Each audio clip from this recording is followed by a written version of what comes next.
Halo semua, apa kabar? Di video kali ini kita akan belajar tentang React Router Framework. Jadi beberapa waktu yang lalu, ketika video ini dibuat, React Router telah merilis versi terbarunya, yaitu versi 7. Di versi terbaru ini, kita bisa menggunakan React Router tidak hanya untuk navigasi saja di aplikasi React-nya, tapi kita bisa menggunakan React Router ini sebagai full stack development. Jadi ini bisa menjadi alternatif kalau teman-teman tidak ingin menggunakan Next.js. Lalu apa yang ditawarkan oleh React Router? Di sini kalau kita lihat di dokumentasinya, React Router menawarkan sebagai feed bundler untuk bundlernya, dan dev server integration, kemudian ada HMR, kemudian ada code splitting secara otomatis, ada route computation with type safety, jadi di route-nya kita mendapatkan type safety, dan lain-lainnya. Dan di sini saya mendapatkan informasi kalau React Router versi 7 ini, atau React Router Framework ini, versi selanjutnya dari Remix.js. Jadi mungkin saja Remix.js versi 3 ini adalah React Router Framework. Oke, tanpa berlama-lama lagi, kita akan langsung instalasi saja. Silakan teman-teman ke dokumentasinya, linknya di deskripsi. Kemudian pilih installation di bagian frameworknya. Pastikan teman-teman telah menginstal Node.js versi 20 ke atas ya, minimal versi 20. Setelah itu silakan teman-teman copy CLI-nya. Teman-teman buka terminalnya, silakan paste, dan di sini kita akan mengganti nama projectnya. Saya beri nama belajar RR7F, yaitu singkatan dari React Router 7 Framework. Kalau teman-teman ingin mengubahnya, silakan saja. Jika sudah, silakan tekan Enter. Oke, di sini muncul pertanyaan. Kita pilih no saja untuk git inisialnya. Kemudian kita akan install dependensinya menggunakan npm. Kalau teman-teman tidak menggunakan npm, silakan pilih no. Di sini saya menggunakan npm, jadi saya pilih yes. Oke, jika telah selesai, silakan teman-teman buka projectnya di kode editornya teman-teman masing-masing. Di sini saya menggunakan VS Code. Oke, yang pertama saya akan membahas tentang struktur projectnya. Di sini teman-teman tidak perlu merasa terintimidasi ya, dengan melihat banyak sekali file yang ada di sini. Ini sebenarnya hal yang sederhana saja. Yang pertama di sini terdapat folder app. Nah, di directory inilah kita akan bekerja nanti. Dan kemudian di sini terdapat .modules. Ini isinya hasil instalasi modul-modul. Kemudian ada public. Ini isinya untuk static file ya, seperti icon, kemudian robot.txt, dan sebagainya. Kemudian terdapat docker ignore. Ini untuk mengabaikan file-file di dalam docker. Kemudian git ignore. Ini sama seperti docker ignore untuk mengabaikan file-file untuk git. Kemudian terdapat file, docker file. Ini untuk deployment ke docker ya. Ini untuk packet manager npm. Sedangkan di bawah untuk boon, kalau teman-teman menggunakan boon, dan di bawahnya untuk pnpm. Kemudian ada packet.json untuk mengunci versi packetnya. Kemudian packet.json, informasi dari package-package-nya. Dan di bawahnya terdapat file React Router config. Ini untuk mengkonfigurasi React Router. Kemudian terdapat readme, ini untuk petunjuk penggunaannya. Dan di sini terdapat tile config ts, ini untuk konfigurasi Tailwind CSS. Secara default, Remix.js menginstal Tailwind sebagai stylenya.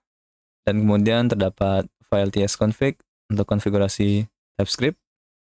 Dan secara default juga React Router versi 7 menggunakan TypeScript. Kemudian di sini terdapat file file.config, ini untuk konfigurasi file-nya. Oke, langsung saja kita ke app directory. Nah, untuk isi dari app directory ini, terdapat sebuah special file yang dibutuhkan oleh React Router. Yang pertama yaitu root.tsx, ini merupakan root komponennya. Kemudian file routes.ts, disinilah kita akan membuat route-nya. Dan yang terakhir yaitu directory routes. Di dalam directory ini untuk menampilkan halaman dari route-nya. Saya akan bahas tentang root komponennya dulu. Nah, untuk isi dari root komponennya seperti ini. Nah, kalau kita lihat ke bawah, sini lumayan panjang untuk isinya. Saya akan bahas mulai dari komponen layout. Nah, komponen layout ini digunakan untuk menampilkan docs HTML-nya. Makanya di sini tidak ada indeks HTML. React Router akan mengenerate HTML-nya lewat layout-nya. Dan di dalam komponen layout ini terdapat sebuah komponen lagi. Yang pertama yaitu komponen meta. Komponen ini digunakan untuk menampilkan semua meta yang ada. Kemudian komponen links untuk menampilkan links. Contohnya di sini sudah ada links yang dibuat, yaitu di atas ini ya. Links untuk Google Font. Yang ini akan tampil di sini nanti. Kemudian terdapat komponen scroll restoration. Ini untuk menjaga lokasi dari user tersebut. Misalnya teman-teman mengunjungi sebuah page dan teman-teman scroll ke bawah, dan setelah itu teman-teman berpindah halaman, dan kemudian teman-teman kembali, maka posisi teman-teman tetap di bawah. Dan yang terakhir komponen scripts. Nah, di children ini akan menampilkan root komponennya, yaitu di sini app komponen. Di children ini juga bisa menampilkan error boundary. Lalu pertanyaannya, kenapa kita tidak saja membuat dokumen ini HTML langsung di root komponennya, di app komponen? Nah, dibuat seperti ini, dibuat terpisah ya, layout komponen dan app komponen seperti ini. Ini untuk menghindari duplikat docs-nya. Jadi supaya docs-nya ini tidak dibuat berulang kali ya, makanya dibuat terpisah seperti ini. Dan kemudian untuk isi dari app komponen ini, yaitu komponen outlet.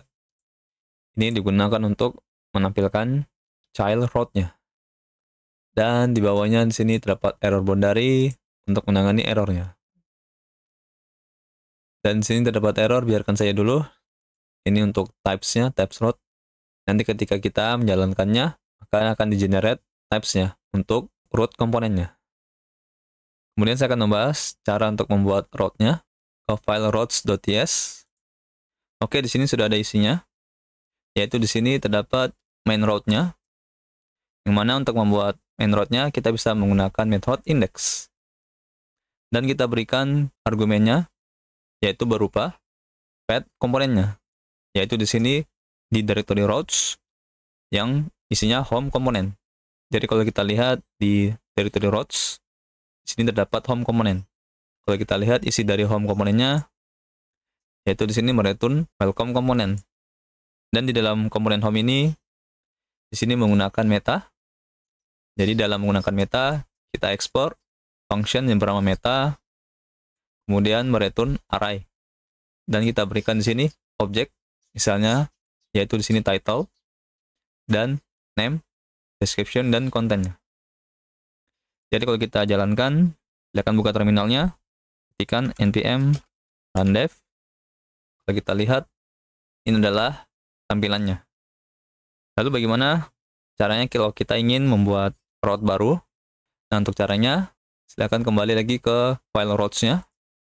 Kita bisa menggunakan metode yang bernama route. Jadi kita import route dan kita gunakan di dalam array-nya. Di sini kita buat route. Kemudian kita akan berikan beberapa argumen yang diperlukan. Yang pertama, path-nya. Misalnya saya ingin membuat path untuk about, dan kemudian kita berikan komponennya. Kita akan buat di routes. Komponennya bernama about. Nah, teman-teman jangan dulu save ya. Kita buat dulu komponen about-nya. Karena kalau teman-teman save, nanti akan error. Silakan ke directory routes, buat komponen yang bernama about. Di sini saya akan mereturn div yang isinya about.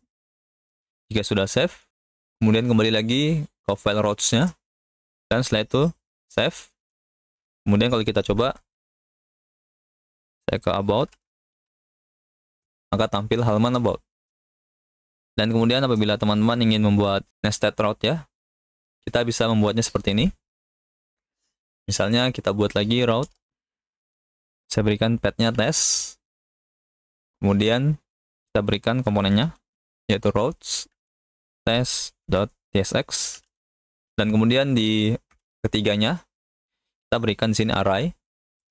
Kemudian kita buat lagi route. Misalnya saya akan buat namanya test 2 untuk path-nya. Dan kemudian di sini kita berikan komponennya. yaitu di routes/test2.tsx. Kita buat di routes-nya lagi, yaitu test. Dan kemudian untuk menampilkan child route-nya, kita bisa menggunakan komponen outlet. Jadi kita import outlet dari React Router, dan kemudian kita gunakan di bawah div. Jadi ketika saya save, kemudian kita buat lagi untuk komponen test2-nya,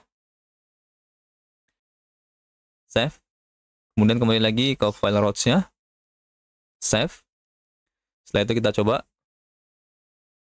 kita ke halaman tes, kita tampil tes, dan kemudian kita ingin menampilkan child route-nya dari pet test.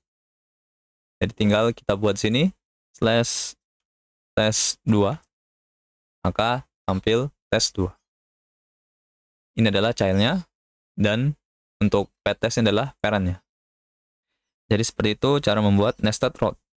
Dan kemudian apabila teman-teman ingin membuat dynamic route, tinggal membuat titik 2. Jadi seperti ini cara membuatnya. Kita buat route. Sini misalnya kita berikan path-nya test.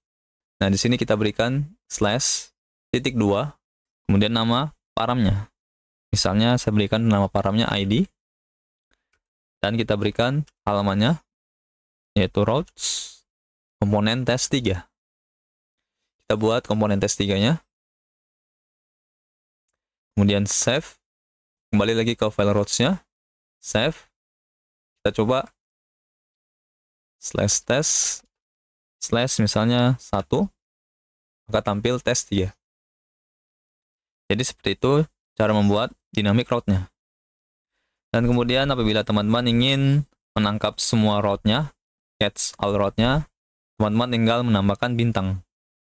Jadi seperti ini. Misalnya lagi kita buat route, saya beri nama test lagi. Nah, di sini teman-teman tinggal menambahkan bintang. Kemudian kita buat halamannya, yaitu routes.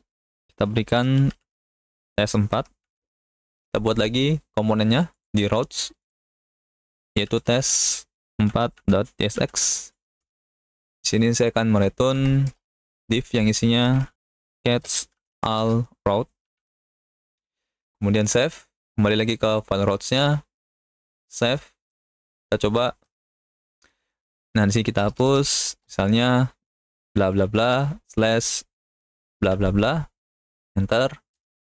Maka kalian tangkap catch all route-nya. Jadi seperti itu cara menangkap semua route-nya. Oke, berikutnya kita akan langsung saja coba membuat suatu hal. Yaitu di sini kita akan membuat blog pribadi ya. Karena cara terbaik dalam belajar programming langsung membuat sesuatu. Kembali ke text editor. Oke, kita akan mulai dari stylenya. Kita akan menghapus default style dari React Router ke file app.css. Kita hapus dari HTML hingga ke bawah. Save, kemudian close. Setelah itu kita akan membuat navbar ya. Jadi di directory app-nya kita buat directory baru yang bernama components. Di dalamnya kita buat file yang bernama navbar.tsx. Kita buat komponen navbar-nya. Saya akan buat sederhana saja. Kita buat tag nav. Kemudian kita gunakan class name-nya. Di sini saya akan menggunakan Tailwind. Jadi saya buat display-nya flex, padding-nya 4, kemudian height-nya 14. Setelah itu saya berikan shadow, medium, dan saya berikan gap-nya 4. Dan untuk link navigasinya, kita bisa menggunakan komponen bawaan dari React Router yang bernama navlink. Jadi kita import komponennya. Kita gunakan. Di sini kita berikan props yang dibutuhkan, yaitu to-nya, kita berikan path-nya, yaitu ke slash untuk yang pertama. Dan di sini kita berikan props n. Jadi props ini akan kita gunakan untuk membuat link ini akan aktif sesuai dengan halaman path-nya. Dan di sini kita bisa gunakan lagi props tambahan. Kita akan membuat transisi lagi ya. View transisi. Jadi kita akan memberikan efek transisi ketika berpindah halaman. Dan untuk namanya yaitu home. Kita copy saja. Untuk link kedua, kita berikan about. Namanya about. Jika sudah save, kemudian kita akan buat layout untuk bisa digunakan di semua halamannya. Jadi kita bisa gunakan di halaman home dan juga about. Jadi di directory app, kita buat lagi directory yang bernama layouts. Kita buat file yang bernama main layout.tsx. Isinya sederhana saja. Kita gunakan fragment dan kita gunakan komponen navbar-nya yang telah kita buat. Jadi kita import, kita gunakan, dan untuk menampilkan child route-nya, kita gunakan komponen outlet. Ingat ya, untuk menampilkan child route-nya, kita gunakan komponen outlet. Jadi kita import dari React Router, kita gunakan di bawah navbar. Jika sudah save, dan untuk menggunakan layout ini, caranya sangat mudah saja. Ke file route.ts, di sini React Router menyediakan method yang bernama layout yang bisa kita gunakan. Jadi kita import layout dan kemudian kita gunakan layout. Kita berikan argumennya di mana lokasi dari layout tersebut di layouts. Kemudian nama komponennya.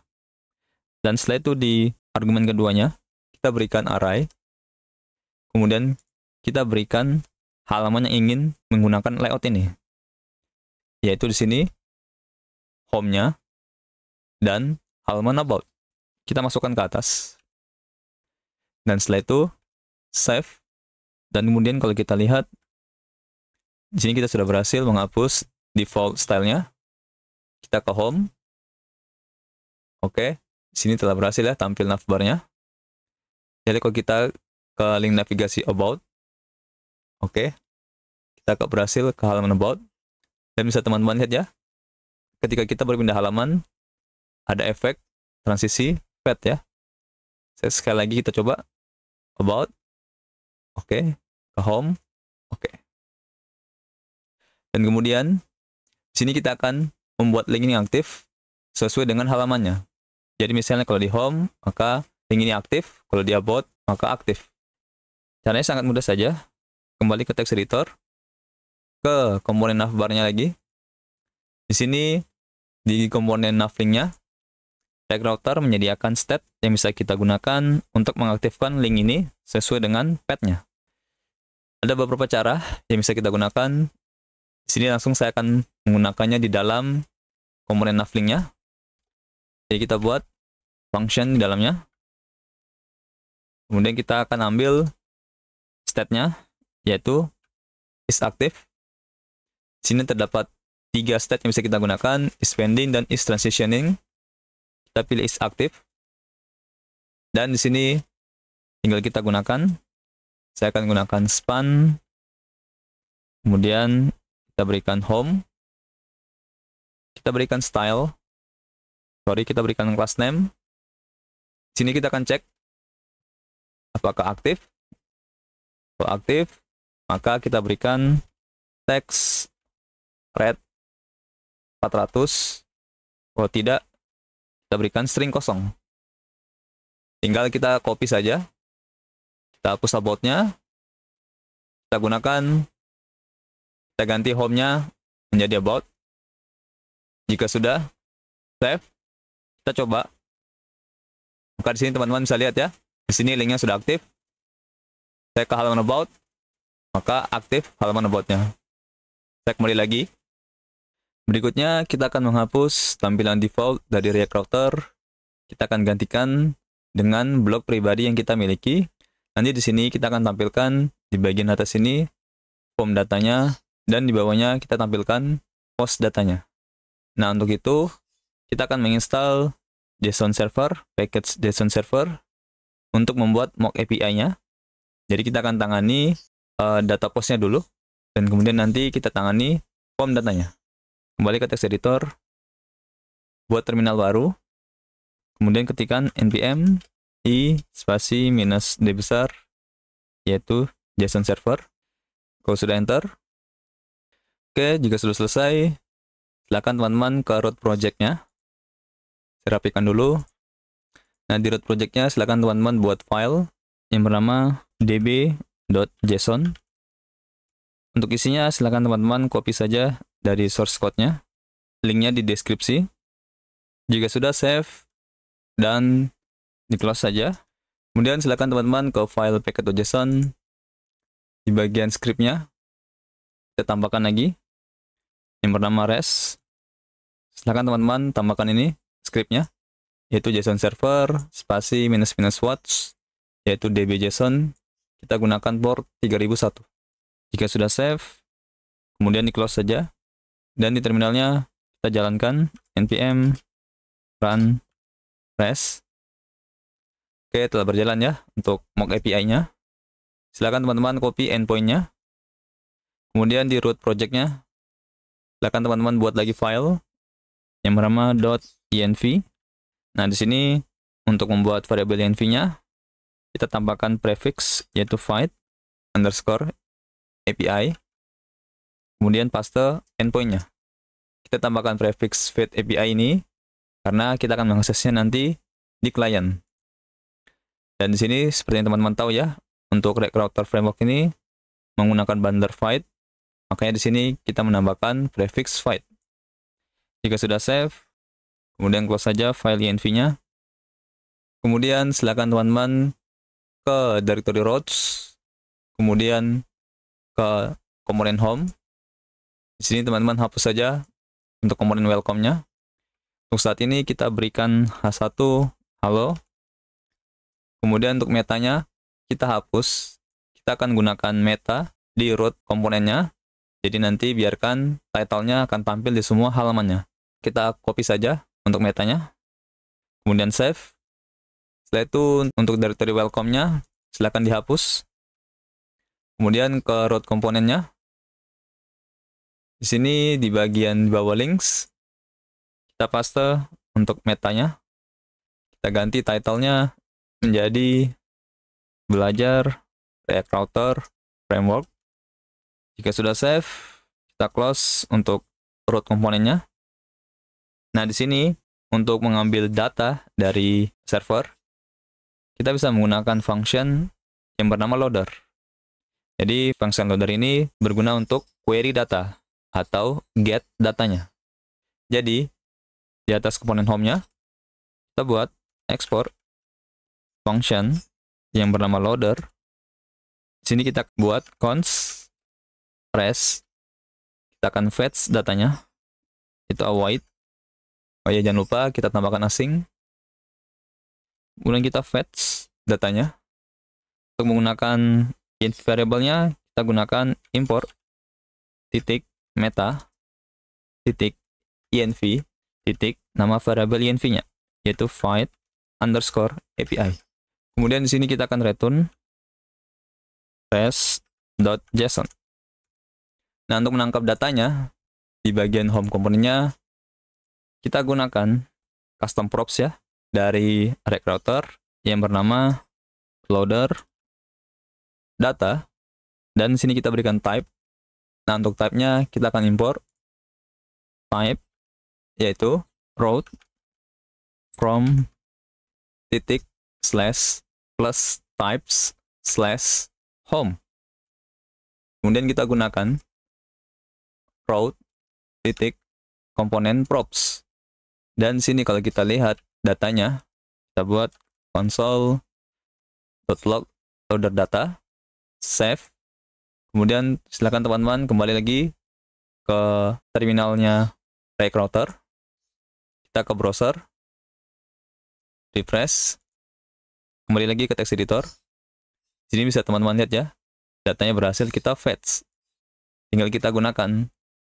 Nah, untuk itu kita akan membuat lagi komponen baru yang bernama list post titik tsx.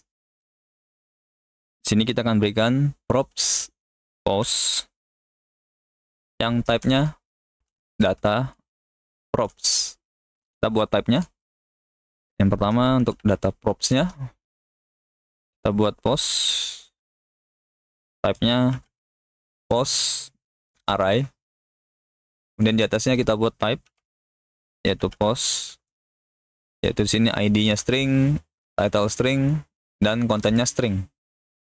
Kemudian di sini di komponen listnya kita buat fragment, kemudian kita akan looping datanya, yaitu post, kita akan buat card, yaitu div, kita berikan key, post.id, kita berikan class name, saya buat sederhana saja, yaitu backgroundnya white per 70, kemudian shadow MD, roundednya LG, MY-nya 4, paddingnya 4, kemudian saya buat H2, yaitu post title, saya berikan class name-nya, teksnya XL, dan di bawahnya kita buat paragraf untuk kontennya. Setelah itu save, kemudian kita gunakan komponen ini di komponen home-nya, kita import, kita hapus console.nya, kita buat main, kita berikan class name, kita buat pendingnya 4, kita buat H1 all post, dan di bawahnya kita gunakan komponen list post-nya, kita berikan props-nya post, yaitu loader data. Di sini untuk H1-nya kita berikan class name-nya text to XL, font-nya bold. Oke, save. Kita lihat. Oke, kita akan buat grid untuk card-nya. Di bawah H1-nya kita buat div, kita masukkan list post-nya, kita berikan class name, display grid, kita berikan grid, calls, kita berikan repeat, kemudian autofill, koma, min max-nya, saya berikan 300 pixel, kemudian untuk maksimalnya 1 fr, dan kita berikan gap 4. Oke, save. Kita lihat, oke, sepertinya ada masalah. Kembali ke text editor. Di class name-nya, oke, di sini untuk F-nya kita kurang R. Save. Kita lihat, oke. Dan di sini perlu teman-teman tahu ya, ketika kita menggunakan function loader ini untuk get datanya, kita bisa langsung query data ke database. Jadi ini berjalan di sisi server ya, untuk function loader ini. Oke, berikutnya kita akan membuat form datanya. Kita akan melakukan mutation data. Kembali lagi ke text editor. Nah, untuk membuat form datanya, React Router menyediakan beberapa cara. Di sini kita akan menggunakan fetcher, karena kita akan melakukan validasi datanya, dan kita akan mengambil keadaan state form tersebut untuk melakukan pending UI. Jadi di directory components-nya, kita buat components baru yang bernama add post.tsx. Berikutnya kita akan import untuk hook-nya yang akan kita gunakan, yaitu use fetcher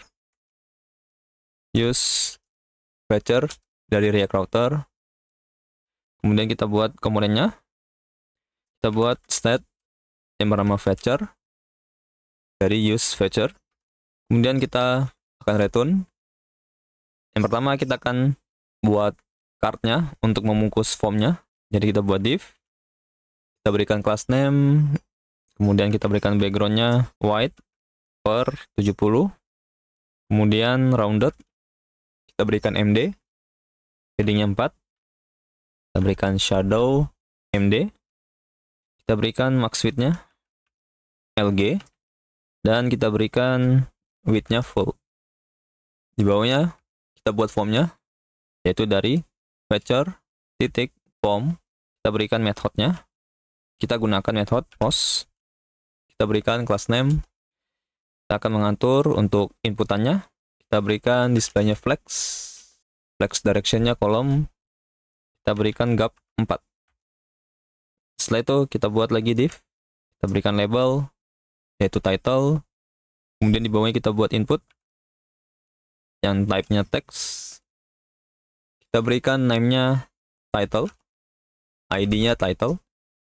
Di sini kita harus memberikan name-nya supaya nanti value dari inputan ini ditangkap. Kemudian di div-nya kita berikan class flex Teks dari sini kolom, kita berikan gapnya 2. Di inputannya, kita berikan class name, kita berikan border, kemudian kita copy, kita ganti untuk labelnya, content. Kita juga ganti untuk HTML4-nya, content. Inputannya kita ganti menjadi text area. Kita berikan class name, yaitu border, dan kita berikan name-nya content. Kita berikan ID, content. Setelah itu di bawahnya, kita berikan div, class name-nya text center. Kita buat button, yang type-nya submit. Untuk nama buttonnya post. Kemudian kita berikan class name, background-nya blue, 600, PY-nya 2, PX-nya 6, kemudian rounded MD. Oke, kita buat dulu seperti ini, save. Kemudian kita gunakan form post ini di komponen home. Kita import, yaitu add post. Kemudian di atas H1 kita buat div, kita berikan class name. Kita akan membuat form postnya di tengah. Kita berikan display-nya flex. Kemudian kita berikan justify center. Setelah itu kita berikan margin atas bawah 8. Dan kita berikan formnya di dalam div-nya. Save. Kita lihat. Oke. Tinggal kita ubah untuk warna dari postnya, button postnya. Dan kita tambahkan title di formnya.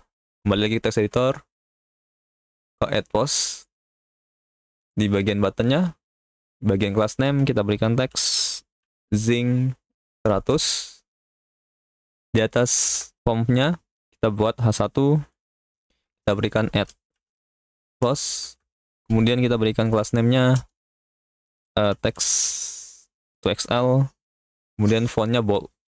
Save. Kita lihat. Oke. Kita akan membuat title add postnya di tengah. Text center. Dan kita berikan jarak antara formnya dan title-nya. Margin bottom 4. Save. Oke. Nah, untuk melakukan mutation atau melakukan perubahan data, kita akan menggunakan function bernama action.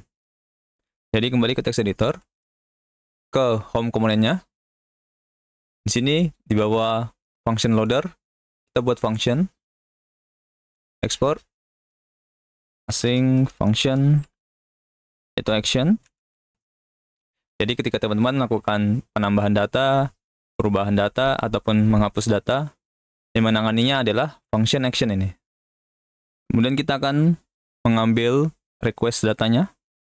Caranya kita berikan argumen sini, yaitu request, dan kita berikan type-nya, yaitu route titik action arguments.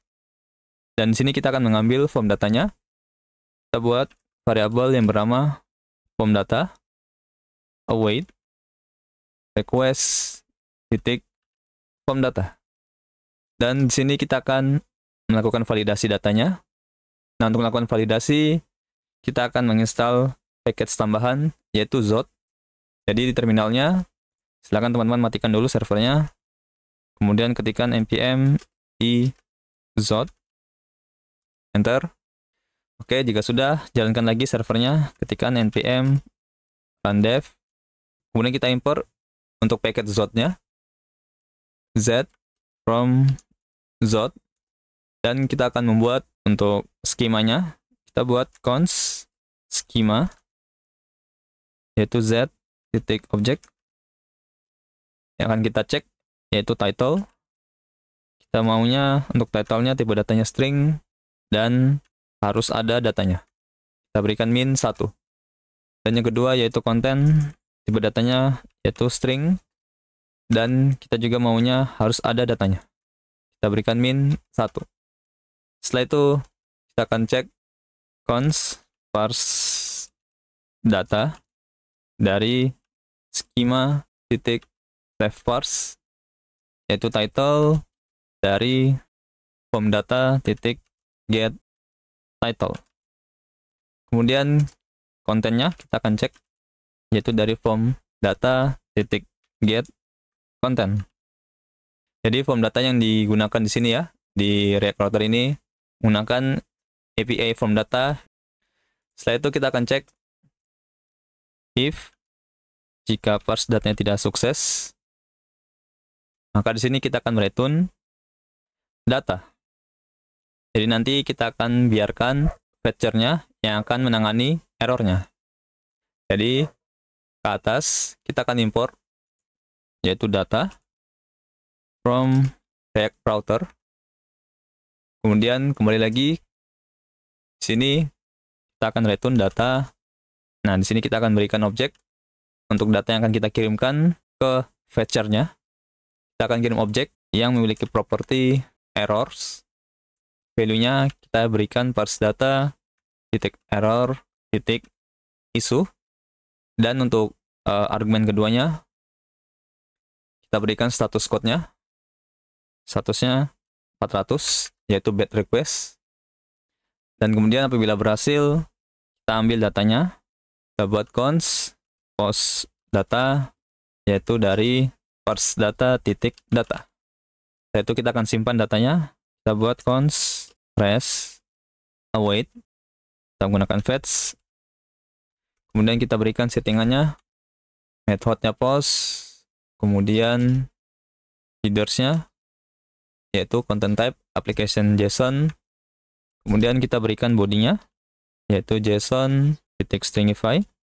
Kita berikan post data. Setelah berhasil kita akan return. Di sini kita akan return objek saja yaitu message sukses. Ini seharusnya kita tidak perlu untuk menyimpan fetch-nya di variabel. Jadi kita hapus saja variabelnya. Save. Dan kemudian kita coba.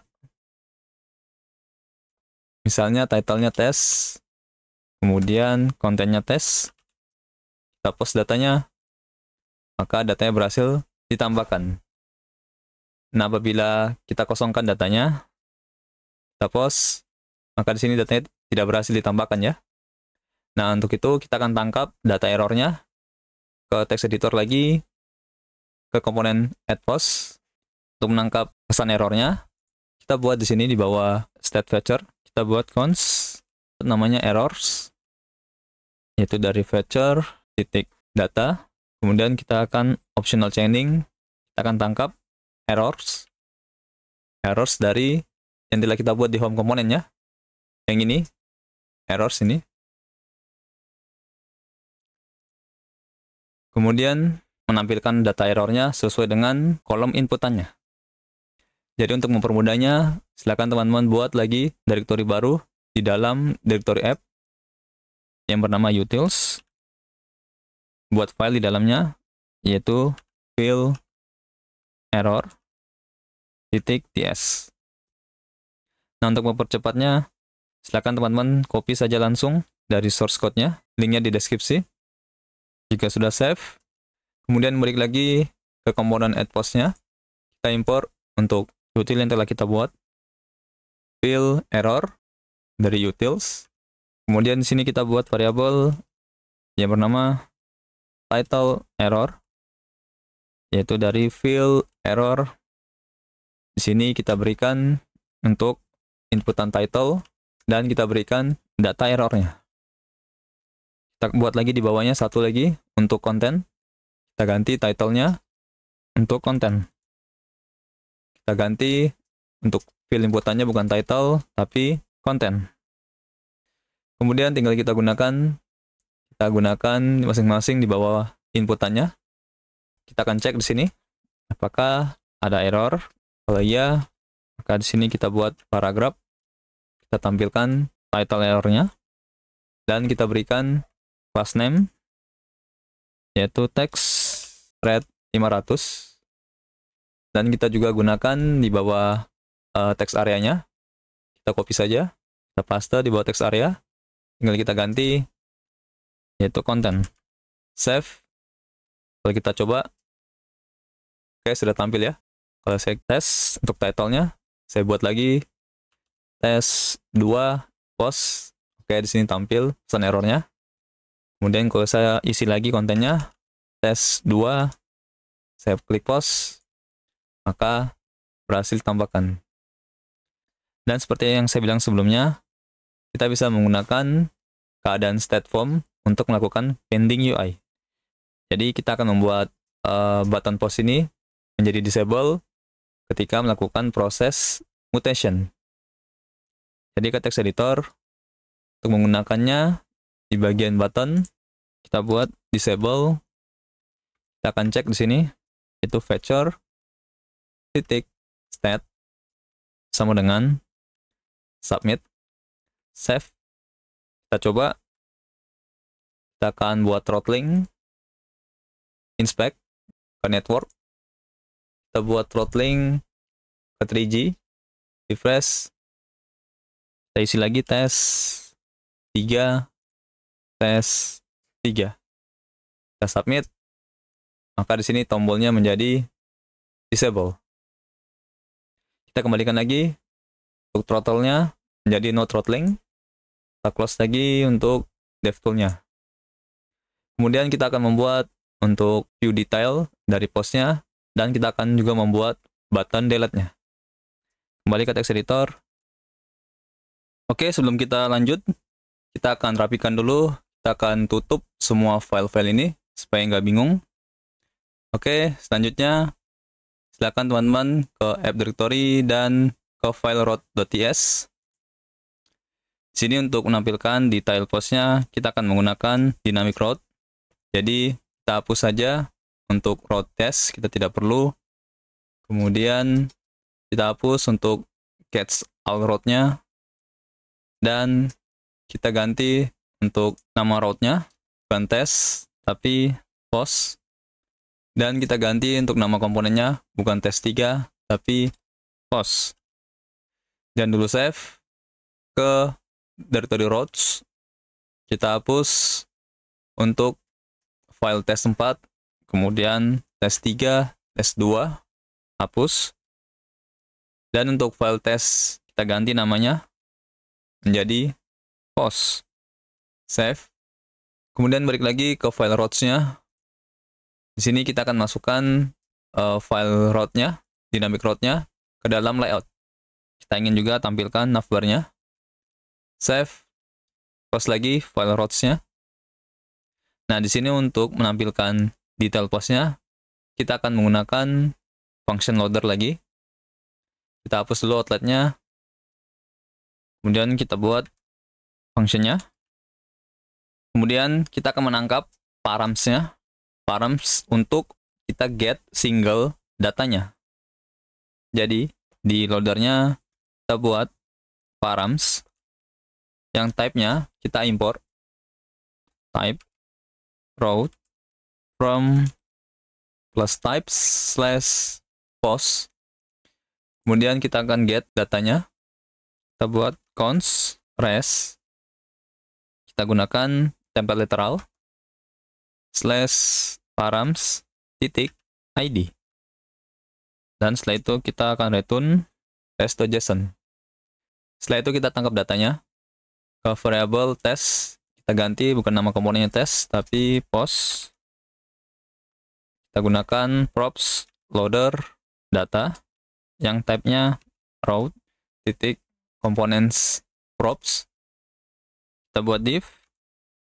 Kemudian class name-nya heading-nya 4, dan di bawahnya kita buat H1, yaitu loader titik title, dan di bawahnya kita buat paragraf, yaitu loader data titik content.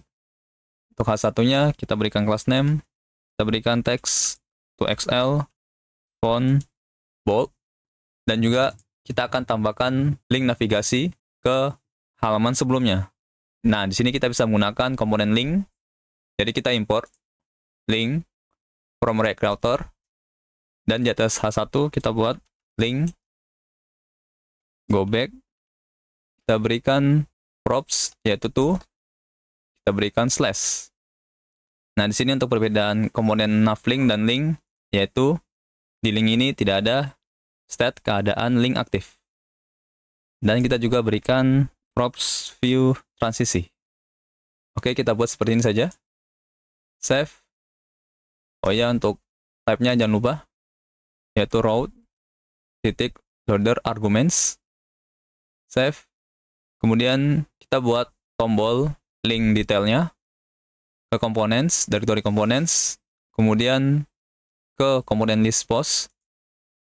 Di bawah paragrafnya, kita buat div. Kita berikan kelasnya, displaynya flex, gap-nya 4, dan setelahnya kita gunakan link untuk navigasi ke detail postnya. Jadi kita import link dari React Router, ke bawah lagi, sini kita buat link, kita berikan detail, kita berikan props to, kita berikan path-nya, yaitu ke post/post.id.